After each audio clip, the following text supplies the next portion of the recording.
The storage unit door rolled upward with a metallic groan that seemed to echo the dread already gathering in my chest. I stood there, clutching the key Father had pressed into my palm during those final weeks, his hand trembling with the weakness that comes before the end, yet his grip firm with purpose. "Guard these, Evie," he had whispered, his voice already half borrowed by whatever realm awaited him. "Not for their value in dollars, but for what they represent. Every tick of every watch, that's a heartbeat I lived to bring home to you and your mother." Now, standing before that gaping mouth of emptiness, I understood with terrible clarity what loss truly meant. Where Father's collection should have rested, 20 timepieces, each a monument to survival, each worn through deserts and jungles and the strange purgatory of military service, there remained only a rectangle of unnaturally clean concrete. The dust patterns told their own story. Something substantial had been removed, and recently. The smell struck me next. Cologne. Expensive, modern, nothing like Father's simple aftershave. A scent I knew as well as my own reflection. Mark's cologne. My hand reached out of its own accord, fingers trembling as they traced the empty shelf. The metal was cold, indifferent. In that moment, I was 12 years old again, sitting cross-legged on our living room floor while Father wound each watch with ceremonial precision. Sunday mornings, that was our ritual. He would let me hold them, feel their weight, press my ear against their faces to hear time itself marching forward.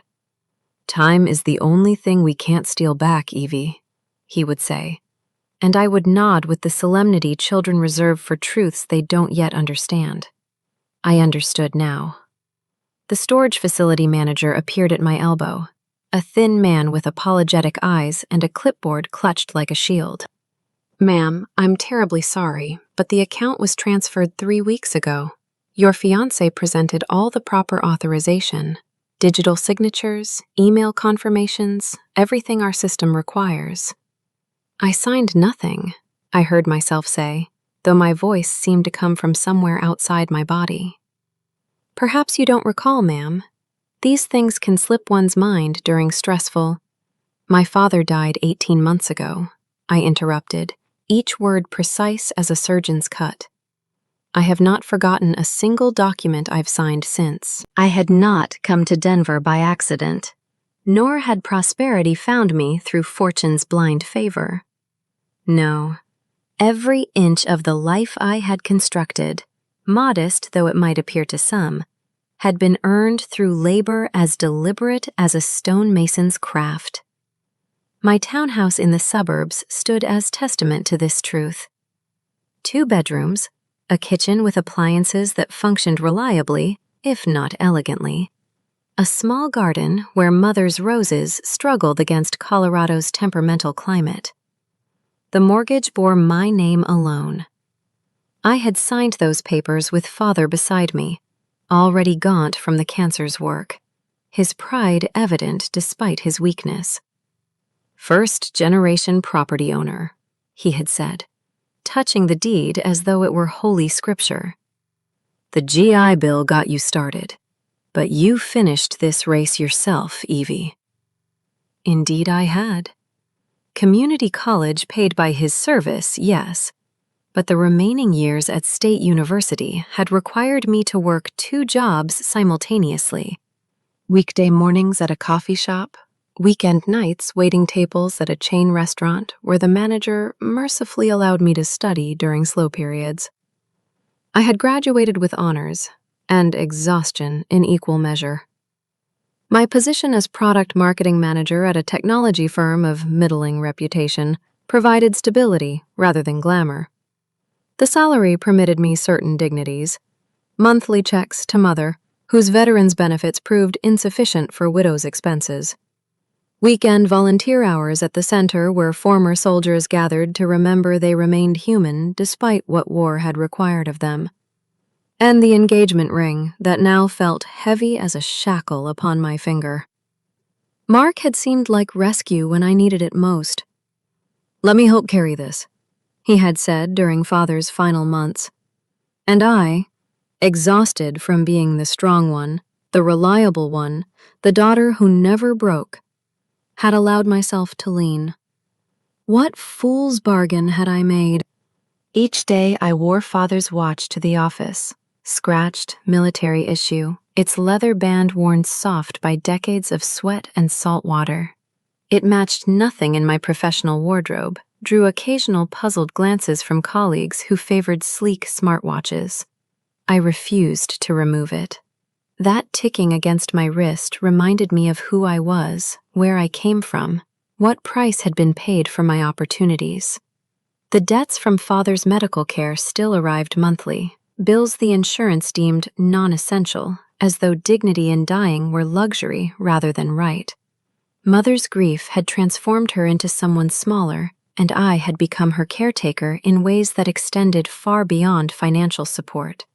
Some nights, lying awake beside Mark's sleeping form, I would wonder, why do I deserve happiness when Father never lived to enjoy his retirement? Now, staring at that empty storage unit, I understood that guilt had made me vulnerable. And vulnerability, I was learning, could be weaponized by those you trusted most. The manager's discomfort manifested in small tells that my years observing human nature had taught me to recognize. The slight retreat of his shoulders, the way his eyes sought refuge in his clipboard rather than meet my gaze directly. "Ma'am, I understand your distress, but our system is quite thorough. The digital trail shows your email address confirmed the transfer request. Your signature appears on the authorization form, notarized and witnessed according to Colorado state requirements." "Impossible," I said, though even as the word left my lips, a memory stirred like sediment disturbed at the bottom of a still pond. 3 months prior, Mark had spread documents across our dining table with the organized efficiency of a military campaign. Ironic, given he had never served a day in uniform. "Wedding logistics," he had explained, his smile easy and reassuring. "Venue contracts, catering deposits, the usual administrative tedium. I know you're drowning at work with that product launch." "Let me handle this, darling. You've carried enough burdens alone." I had been on a conference call, headset pressed to my ear, while some colleague in California droned about market penetration strategies. Mark had placed papers before me, indicated where my signature was required, with small penciled X marks. I had signed while half listening to both conversations, trusting that love meant delegation, that partnership meant sharing loads I had carried solo for so long. "You've got enough on your plate," Mark had said, and I, desperate to believe I could be cared for rather than always being the caretaker, had signed without reading. The realization struck with physical force. I pressed my hand against the storage unit's frame to steady myself. "I need copies of everything," I told the manager. "Every document, every email, every piece of this digital trail you mention.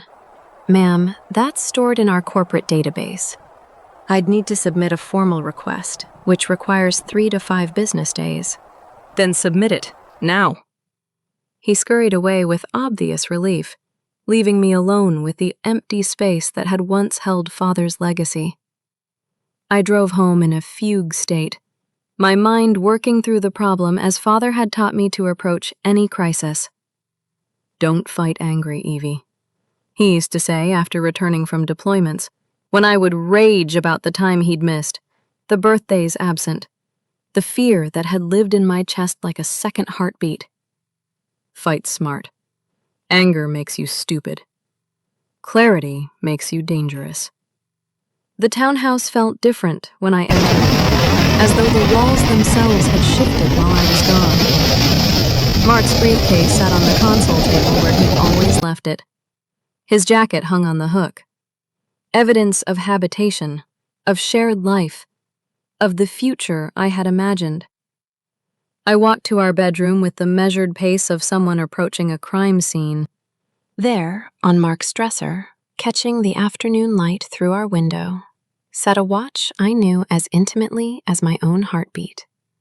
The 1967 Rolex Submariner.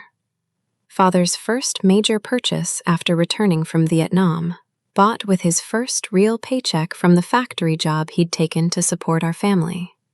He had worn it on every significant occasion thereafter. My birth, my graduations, my mother's milestone birthdays.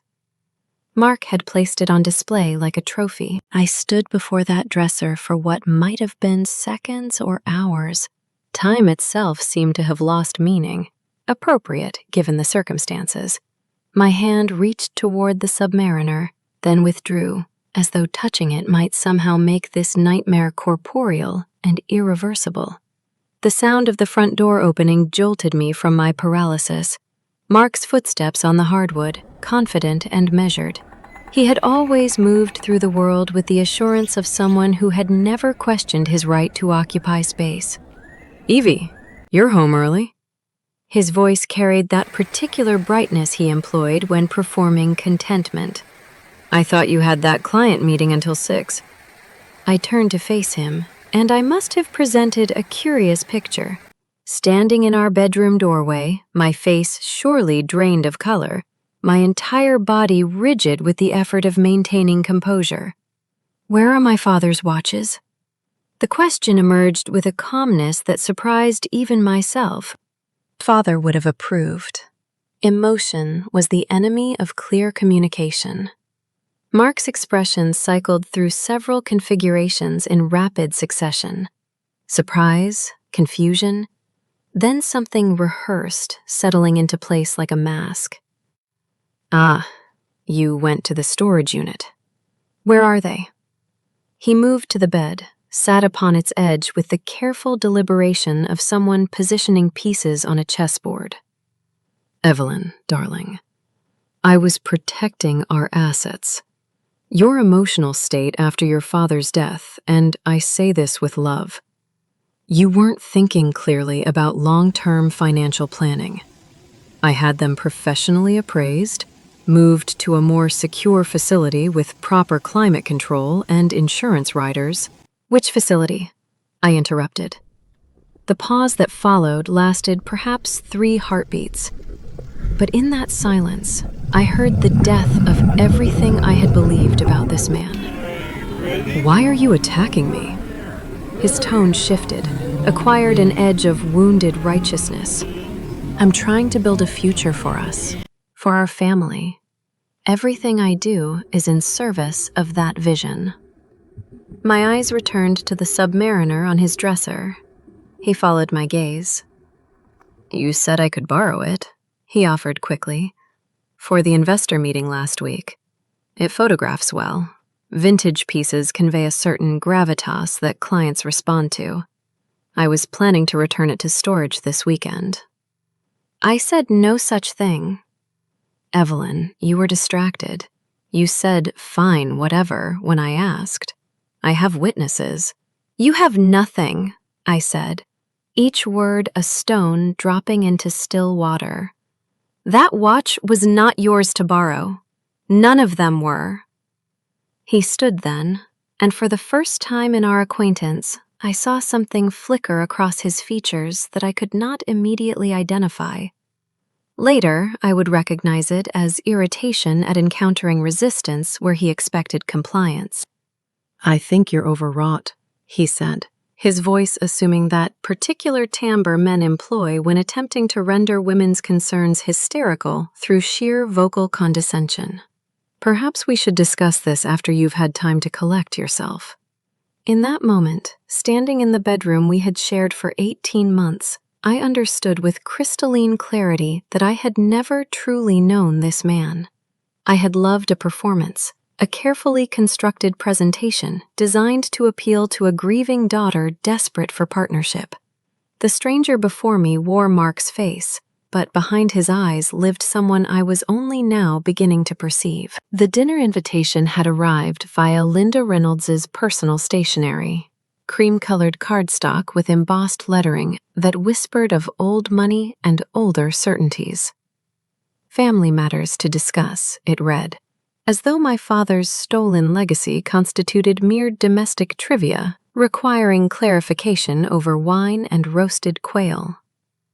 Mark's parents resided in Cherry Creek, where the houses stood like fortresses of accumulated capital, each lawn manicured to mathematical precision, each gate a declaration that certain people belonged inside, while others decidedly did not. I had visited thrice before, once during our engagement announcement, once for Christmas, once for Linda's birthday celebration. On each occasion, I had felt like an anthropologist observing rituals of a foreign culture, trying to decode the language of inherited privilege. Tonight, I arrived alone. Mark had offered to collect me, but I declined. Some instinct, father's training perhaps, about never entering potentially hostile territory without securing one's own exit route, compelled me to maintain control of my transportation. Linda greeted me at the door wearing pearls that likely cost more than my townhouse down payment. Her smile possessed all the warmth of a marble statue. "Evelyn, darling, how lovely you look. Though perhaps a touch pale? Are you sleeping adequately?" The drawing room, they actually called it that without irony, contained Mark, his father Richard, and a man I didn't recognize wearing the particular uniform of expensive legal counsel. A bottle of wine had already been opened, though the evening was barely begun. "Please, sit." Linda gestured toward a chair positioned such that I would face all of them simultaneously while they formed a semicircle of judgment. A prosecutor's arrangement. I sat. Father had taught me that sometimes the bravest act was to occupy the space your enemies wished you to vacate. "Mark has informed us of your distress," Linda began, settling into her own chair with the grace of someone who had never questioned her right to pronounce upon others' emotional states. "Regarding some watches." The word "some" carried such dismissive weight that I felt my jaw tighten. "Your father was a good man," she continued, her tone suggesting she was conferring a charitable assessment. "A serviceman, noble in his way. But he didn't understand wealth management. Soldiers rarely do. They're trained for different battles, you understand." Richard leaned forward, his brandy glass catching the light. What Linda is expressing, perhaps more delicately than necessary, is that Mark has taken proper stewardship of assets that, frankly, were at risk of mismanagement due to your grief. "Grief makes us irrational, dear," Linda added, and her smile contained pity sharpened to a blade's edge. "It clouds judgment, makes us cling to things rather than seeing their proper utility. Mark is ensuring your father's legacy isn't squandered through sentimental hoarding." The lawyer cleared his throat, a sound like gravel shifting. "Miss Carter, we've prepared documentation that we believe serves everyone's interests." He slid papers across the coffee table. I recognized legal language even before reading specifics. A family trust amendment, dense with whereas clauses and heretofore declarations. "This names Mark as co-beneficiary of all marital assets," the lawyer explained with professional neutrality. "Retroactive to your engagement date. Standard procedure for families with substantial holdings to protect." "We're not married," I said quietly. Linda's laugh tinkled like breaking glass. "Not yet, darling, but good families plan ahead. This simply formalizes what marriage will make legally binding. Consider it prudent preparation." I looked at Mark, who had remained silent throughout this orchestrated performance. He met my eyes with something I finally recognized. Not love, not even affection, but assessment. I was a problem requiring management, a variable to be controlled. I left that house without signing their documents, though Linda's voice followed me to the door like smoke. "Think carefully, dear. Pride is expensive when one has so little capital to spend. The drive home passed in a blur of streetlights and gathering resolve. Something had crystallized within me during that performance of civilized cruelty. Something harder than the grief that had made me pliable, sharper than the rage that would have made me reckless. I was my father's daughter. It was time I remembered what that meant.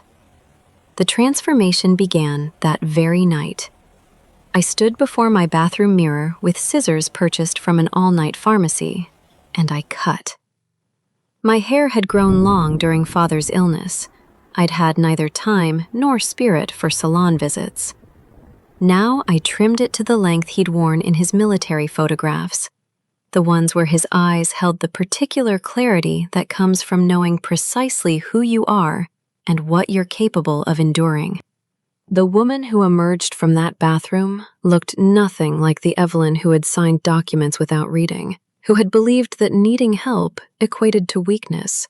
This woman had her father's jawline, visible now without the softening frame of longer hair. This woman's eyes held calculation rather than tears. I ceased wearing the graduation watch. It remained on my dresser, still ticking, still keeping time, but I could not bear its weight while preparing for what came next. Father would understand. Sometimes you must set aside sentimentality to accomplish the mission. My wardrobe shifted from the colors of accommodation to darker, more deliberate tones. Navy blues, charcoal grays, blacks that absorbed light rather than reflecting it. Structured blazers replaced the softer cardigans I'd favored. I was armoring myself, and the armor was cut from fabric rather than steel. Mark noticed, of course. "New look?" he ventured one morning, his tone attempting levity but landing somewhere nearer to uncertainty. "Merely practical," I replied, and offered nothing further. What he could not see was the infrastructure I was building beneath this visible transformation. I began recording every conversation. Colorado law permitted single-party consent, a fact I'd verified with meticulous care. My phone captured his explanations, his justifications, his carefully constructed narratives about our assets and proper management. Every document I could access, I photographed. Bank statements left carelessly on his desk. Emails visible on his laptop screen when he stepped away for coffee. The storage facility transfer forms I'd finally obtained, which bore a signature that resembled mine but revealed subtle differences upon close examination. The loop of my E, the tail of my Y. I opened a bank account at a different institution, one where Mark's father held no board position, where the Reynolds name carried no particular weight. Into this account, I funneled small amounts from each paycheck, money that would not be missed, but would accumulate into something resembling independence. The lawyer I contacted specialized in cases others found distasteful: elder abuse, veteran exploitation, the gray areas where family affection twisted into financial predation. Her office occupied a modest building far from Cherry Creek's manicured elegance. Her rates were reasonable, because her clients typically lacked resources for expensive counsel. "This will be difficult," she warned after reviewing my documentation. "The Reynolds family has considerable legal reach. Even if we prove fraud, civil litigation favors those who can afford to prolong proceedings indefinitely." "I understand," I said. "Proceed anyway." She studied me with the particular intensity of someone accustomed to clients who collapsed under pressure. "May I ask what drives this?" "Many people in your position would accept a settlement, take what they could salvage, move forward." I thought of Father, age 12, teaching me to read a compass during a camping trip to the mountains. Sarah arrived at the coffee shop wearing the expression of someone approaching an unpleasant but necessary task. The look one might adopt when informing a friend of a terminal diagnosis they've already suspected. We had been roommates at State University, had survived economics courses and heartbreaks, and the particular poverty that comes from pursuing education without family wealth to cushion the experience. She was to have been my maid of honor. Now she sat across from me, her hands wrapped around a latte she hadn't touched, and delivered her verdict. "Evie, I love you, but—" The pause contained volumes. "Mark's family has connections everywhere. His father sits on the board at your company, serves on half the charitable foundations in Denver. Maybe just let this go? Sign the papers, take whatever settlement they're offering, move on?" "Move on from my father?" I asked, my voice level despite the betrayal blooming fresh in my chest. Her eyes found refuge in her coffee cup, unable to meet mine directly. "Move on from a fight you can't win." I left her there, neither of us having tasted our drinks. The summons to my supervisor's office arrived via calendar invitation. 30 minutes scheduled with the bureaucratic efficiency that signaled trouble. James Cartwright had always been a careful man, the sort who measured his words as though paying for them by syllable. "HR has flagged some concerning behavior," he began, his fingers steepled before him like a cathedral of caution. "The recordings you've been making. That could be interpreted as workplace harassment if it involves clients or partners in any capacity." "Mark isn't a client," I said. "His father is on our advisory board." James leaned forward slightly, his expression almost sympathetic. "I'm merely suggesting you consider your career trajectory here. You're talented, Evelyn. It would be unfortunate to see that potential compromised by personal entanglements." The message beneath his measured language rang clear as cathedral bells. Abandon your pursuit or abandon your employment. That evening, Mark attempted his final manipulation. He found me in the townhouse. I hadn't yet asked him to leave, though his presence had become intolerable, and positioned himself with studied vulnerability on the sofa where we'd once discussed wedding plans. "Evie, I love you." His voice carried practiced remorse. "I'm sorry this got so messy. Let's just reset. Start fresh." He reached for my hand. I withdrew it. "We could donate some of the watches to the Veterans Museum in your father's name. Create a proper legacy exhibit. Wouldn't that honor him better than them sitting in storage?" The audacity struck me breathless. He was offering my father's property as though it were his gift to bestow, rewriting theft into philanthropy even as he spoke. I looked at this man I had almost married and saw clearly what father would have recognized immediately. A coward dressed in expensive clothes, wielding inherited power as substitute for earned character. "Get out," I said quietly. After he left, I sat alone in the growing darkness and understood the truth with perfect clarity. No one was coming to save me. Sarah had chosen comfort over loyalty. My employer had chosen influence over justice. Mark had never chosen me at all, merely the image of who he believed he could mold me into becoming.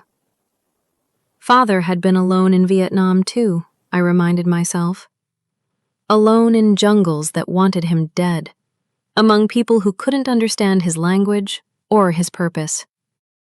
He still came home. The invitation arrived on thick cardstock, announcing the Reynolds Foundation Gala, an evening supporting veteran entrepreneurs. The irony possessed such perfect cruelty that I might have laughed had laughter remained available to me. Linda Reynolds had insisted I attend, a telephone call delivered with her particular brand of velvet-sheathed steel. "It would demonstrate unity, dear. Show the community you're a team player, despite this unfortunate misunderstanding." I accepted immediately, which seemed to surprise her. The preparations occupied my full attention for the following week. I retrieved my mother's vintage dress from her closet, the one she'd worn in 1973 when Father returned from his first tour, preserved in tissue paper like a sacred relic. Navy blue with pearl buttons, it fit me perfectly, as though time had conspired to make this moment possible. The watch required more effort. I'd located the graduation Submariner at a pawn shop in Aurora, purchased it back using funds I'd meticulously saved. The proprietor had been reluctant to reveal his source, but $200 of motivation had loosened his professional discretion. Mark had sold it himself 3 weeks prior, for cash he'd likely spent on whatever expensive trifles occupied men of his station. Now it sat against my wrist once more, ticking steadily, keeping perfect time.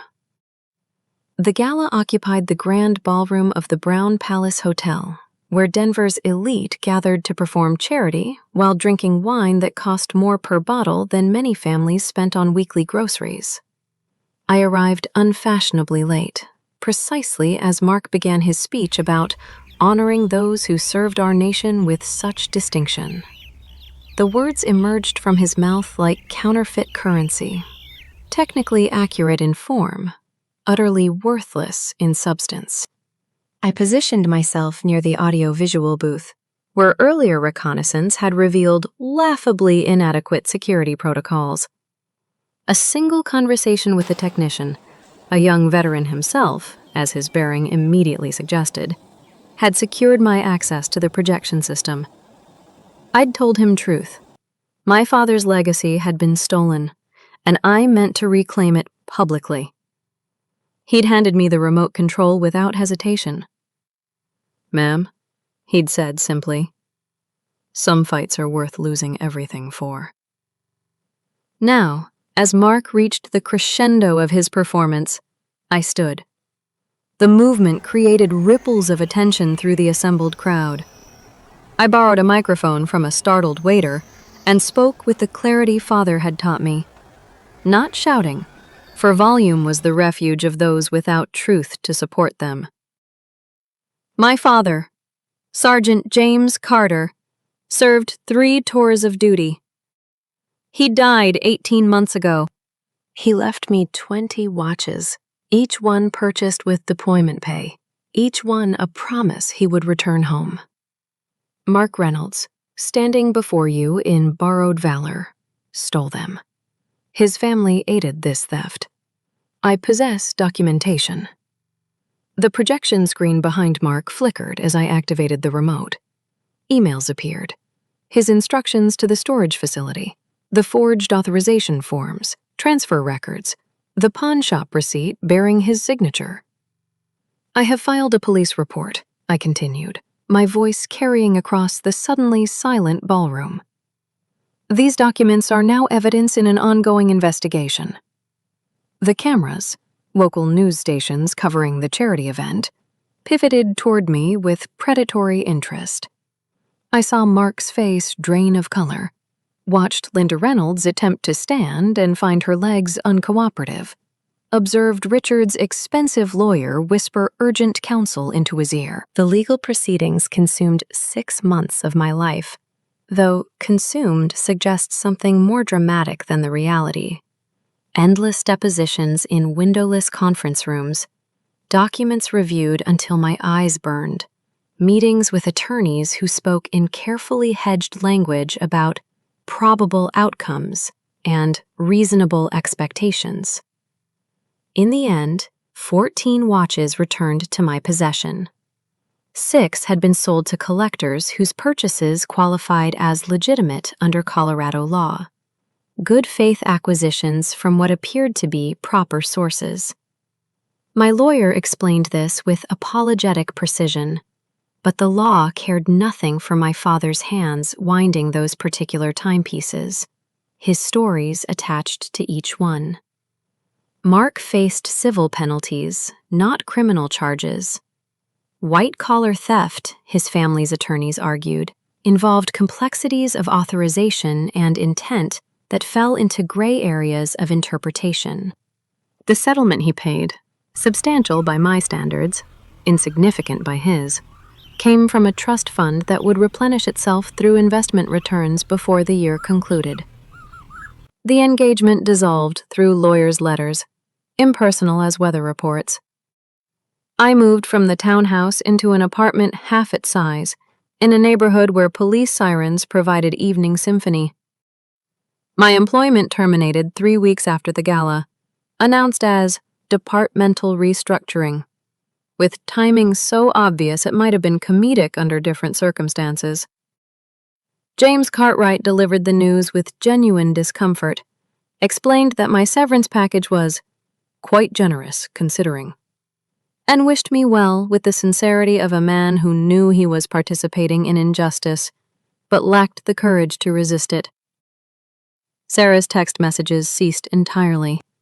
I would occasionally see her social media posts, brunches with mutual acquaintances who had chosen sides without bothering to hear mine, vacation photographs from places I could no longer afford to visit.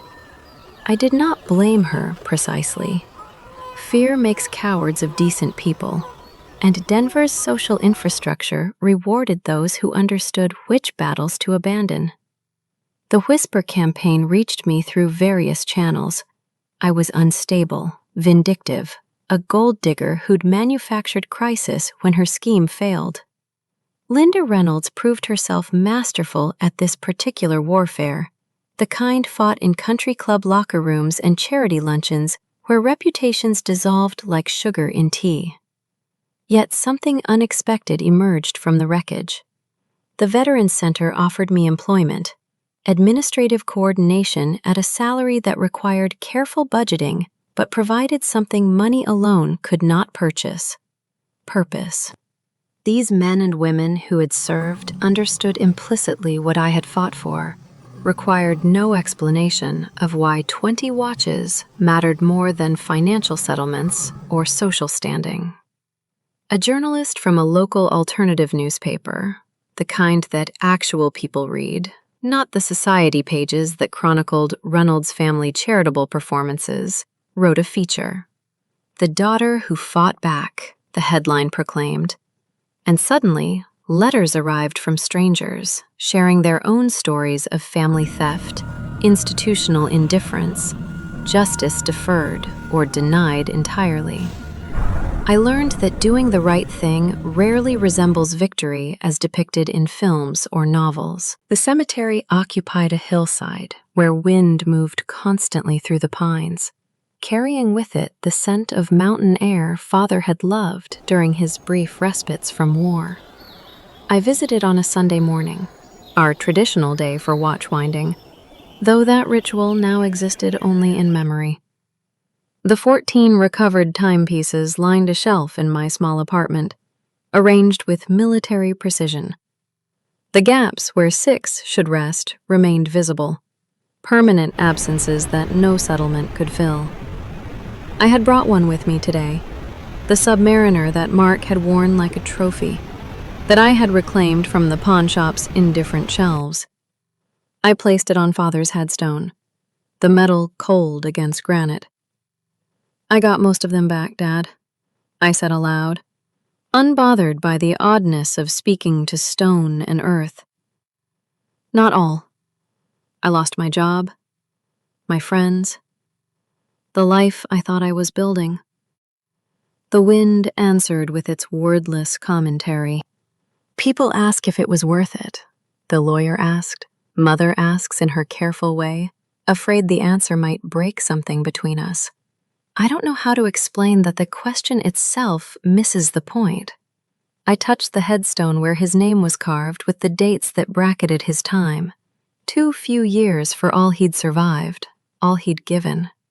"You taught me that time is the only thing we can't steal back. They stole yours. Every tick of every watch represented heartbeats you lived through jungles and deserts to bring home to us. They tried to steal mine, too. Tried to make me forget who I was, whose daughter I remained." The watch on my wrist, the graduation gift, continued its steady rhythm against my pulse. Tick, tick, tick. The sound of time refusing to stop for grief or injustice or comfortable lies. "I'm still here, Dad, still keeping time." A bird called from somewhere in the pines, The sun emerged from behind clouds, warming the air just slightly. I stood there a moment longer, then turned toward the path that led back to my car, to my small apartment, to the life I was building from honest materials rather than comfortable illusions. Behind me, the submariner gleamed on the headstone, keeping perfect time.